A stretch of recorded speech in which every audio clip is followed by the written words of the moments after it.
वैज्ञानिक हैं, वे भक्ति वाले विज्ञान को तो कुछ समझते ही नहीं है। भक्ति वाले लोगों को भी कुछ नहीं समझते कि अरे पागल है ये।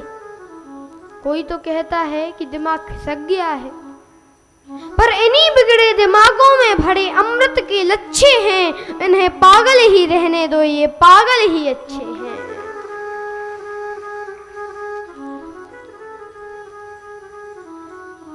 तो राम जी ने कहा कि गुरुदेव, एक भक्त ने मुझे भगवान को पत्थर के खंबे में से प्रकट कर दिया, तो मैं कैसा भगवान जो एक पत्थर की शिला में से भक्त भी प्रकट ना कर सकूं। और भक्त का प्रेम पाषाण जैसे हृदय में, भक्त का प्रेम पत्थर में भी भगवान को प्रकट कर देता है। और भगवान की करुणा पाषाण जैसे हृदय में भक्ति की भागीरथी को प्रवाहित कर देती है।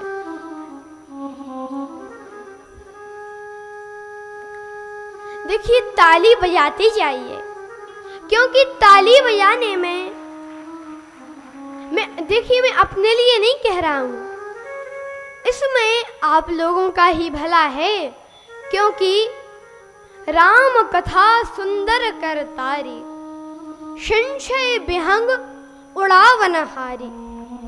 राम कथा सुंदर कर तारी, संशय विहंग उड़ावन हारी। राम कथा सुंदर कर तारी, संशय विहंग उड़ावन हारी। ये राम कथा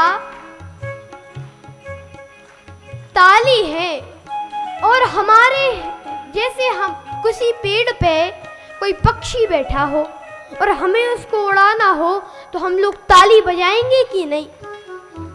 तो जो हमारे हृदय में संशय रूपी पक्षी बैठा है, उसको उड़ाने के लिए हमें कम से कम ताली तो बजानी ही पड़ेगी। तो मैं आपको बता रहा था कि भगवान कहते हैं कि प्रभु, भगवान कहते हैं गुरुदेव, तो ये बात है। तो गुरुदेव ने कहा राम, तो अपनी चरण रज से इसका उद्धार कर दो ना अहिल्या का। पर राम जी ने कहा कि गुरुदेव, आपकी उपस्थिति में और मैं उद्धार करूं? अरे गुरुदेव, आपकी महिमा मुझसे ज्यादा है, और आपके चरण रज की तो बड़ी महिमा है। गुरुपद रज मृदु मंजुल अंजन, नयन अमीय दृग दोष विभंजन। मैंने आपको बताया था पहले दिन कि गुरुदेव की रज तो ऐसी है जैसे धूल है, अपनी आंखों में चली जाए तो वो खुली हुई आंख को बंद कर देती है। पर अगर वही धूल, वही रज गुरुदेव के चरणों से जुड़कर हमारी आंख में चली जाए तो वो बंद हुई आंख को खोल देती है।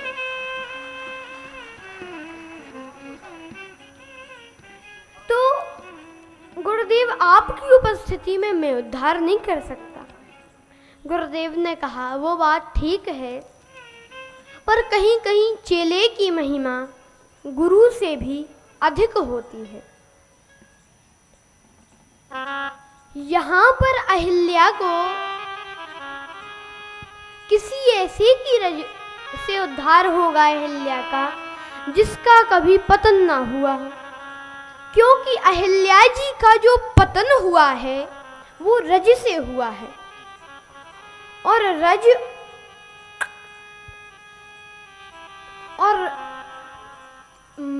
रज उसी की उद्धार कर सकती है अहिल्या जी का जिसका कभी चरित्र से पतन ना हुआ हो। और राम, मेरी दृष्टि में मात्र तुम ही ऐसे हो जिसका कभी चरित्र से पतन नहीं हुआ। तो राम इसलिए तुम ही उद्धार करो, और औरों की कौन कहे, बेरऊ राम बड़ाई करहि। जैसे हमारे मन में वासना आ गई, चरित्र से गिर गए हम, लोभ आ गया, चरित्र से गिर गए। केवल राम जी ही ऐसे हैं जिसका कभी चरित्र से पतन नहीं हुआ।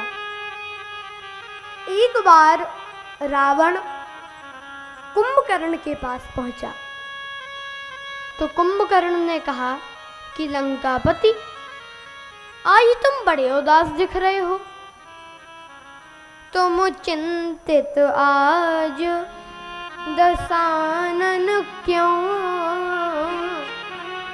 तुम क्यों चिंतित हो? रावण बोला, हर ली हमने मिथिलेश कुमारी, हमने मिथिलेश कुमारी का हरण कर लिया। कुंभकर्ण बोला, अधिकार किया तुमने उन पर? तुमने उन पर अधिकार किया? रावण बोला, कैसे अधिकार किया? लखती ही नहीं वह और हमारी, वो हमारी ओर देखती ही नहीं है। अच्छा, तो जैसे साधु का वेश धारण करके हरण कर लाए तो राम जी का रूप धारण कर कर अधिकार पा लेते। तब राघव ही ना बने तुम क्यों? रावण बोला, इसमें हमको भय भैरव भारी क्यों? जब राघव रूप लगा बनने, तब मातु समान लगी पर नारी। जब मैं राम जी का रूप धारण किया मैंने, तो मेरे मन से तो वासना चली ही गई, मुझे दूसरी की नारी माता के समान दिखने लगी, तो बेरऊ राम बड़ाई करहि। राम जी के शत्रु भी उनकी बड़ाई करते हैं। एक दिन जब राम जी का और रावण का युद्ध चल रहा था, तो मेघनाथ का वध हुआ। तो मेघनाथ की पत्नी सुलोचना रावण के पास आई और कहा कि पिताश्री, अगर आपकी आज्ञा हो तो मैं अपने पति का शव रामादल से ले आऊं। रावण बोला, अवश्य बेटी जाओ, अवश्य जाओ।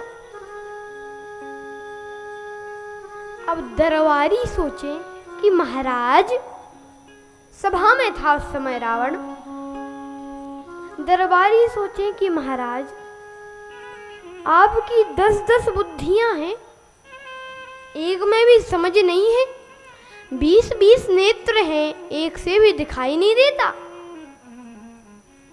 कहा क्यों?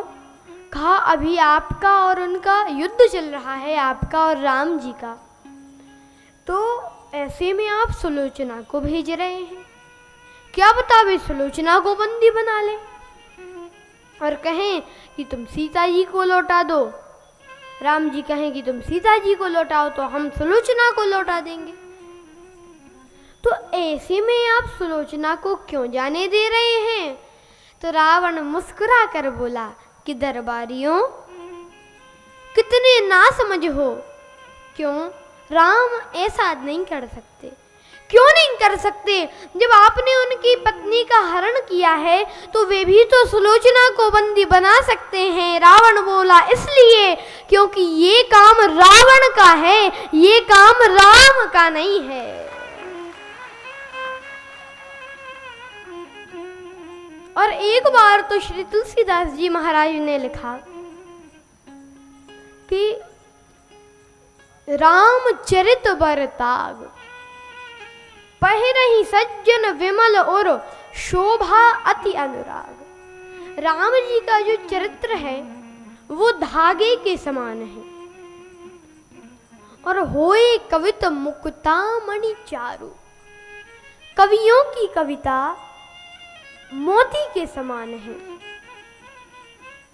तो किसी ने तुलसीदास जी से पूछा कि आप तो ये बताओ कि कवियों की कविता, अब ये बताओ कि धागा ज़्यादा कीमती होता है कि कवियों की मोती?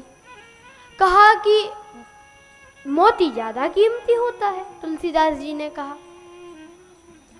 तो आपको राम जी के चरित्र को